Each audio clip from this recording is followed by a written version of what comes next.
I would like to introduce you to Ken Wall, a very godly man and my dad. It is Saturday, June 13th, and today I want to look at when Ruth first meets Boaz. This is found in Ruth chapter 2. Ruth the Moabitess and Naomi have just arrived back in Bethlehem, and they are destitute and have no food.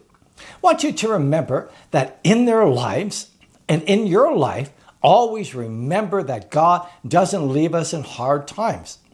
And this is sure the case for Ruth and Naomi.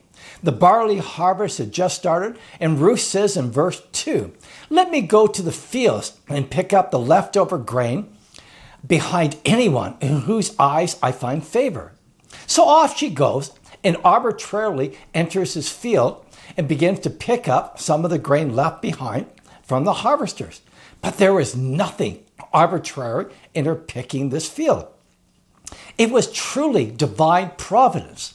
The simplest definition of divine providence is when God leads someone for a specific purpose.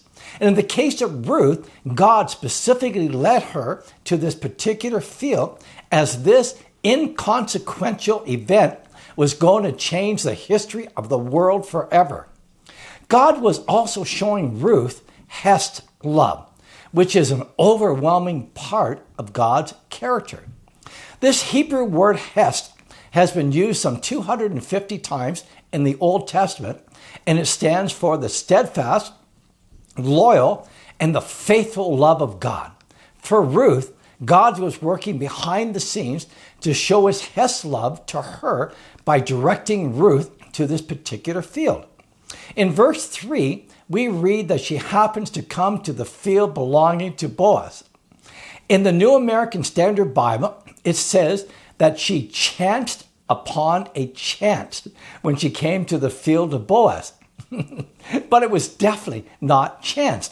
God had specifically led her to this field. Ruth was there to get food for her and Naomi, and she had no idea that what was going to happen next was going to change her life forever for the better. All Ruth was thinking about was getting enough grain for Naomi and her. It just so happened that she gleaned in the field of Boaz, who, by the way, just happens to be an eligible bachelor. Then in verse 4, we find Boaz arriving to inspect his field. Boaz looks out into the field and sees this fine-looking young woman and asks his overseer, "Who does that woman belong to?" His overseer tells Boaz that she is the Moabitess who came back from Moab with Naomi and has worked hard all morning until now. I'd like to put it this way. Boaz looked at Ruth as she is gleaning, and he is leaning, looking intently at Ruth.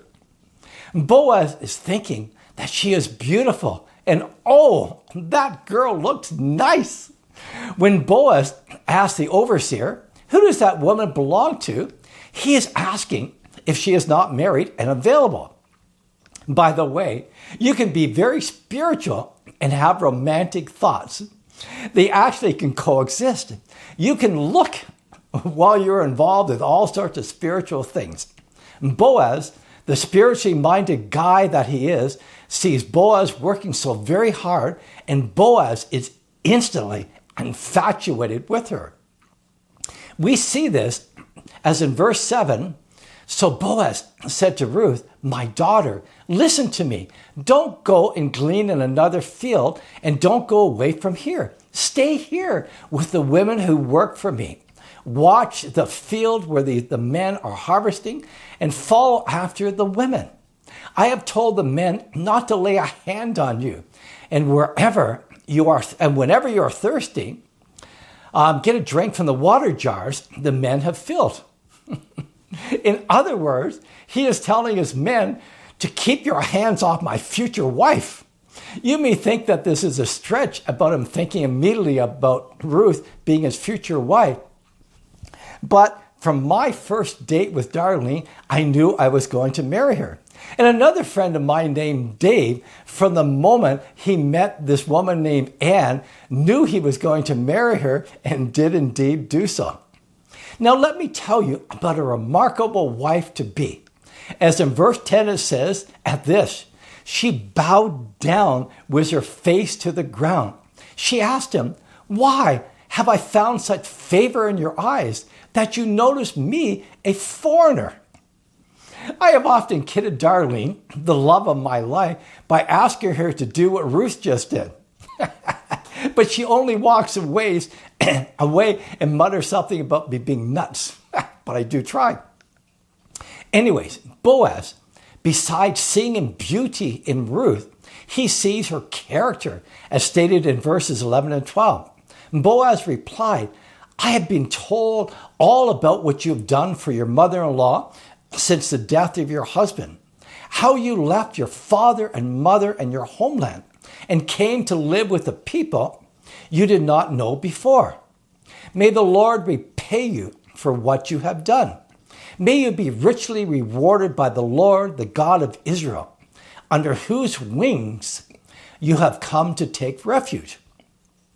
Boaz is really impressed with Ruth. She is the full package. Not only is she drop dead gorgeous, but her character is beyond compare. Beauty is fleeting, well, except for Darlene, but character is what makes a person and holds a marriage together. Look at what it says in verse 11. Boaz has been told about all that Ruth has done. In other words, everyone has noticed Ruth's character. Later on, in Ruth 3:11, Boaz says this to Ruth. All the people of my town know that you're a woman of noble character. In closing, I ask you this. From your character, can people tell that you are a follower of Jesus? May the good Lord be with you until we meet again next week.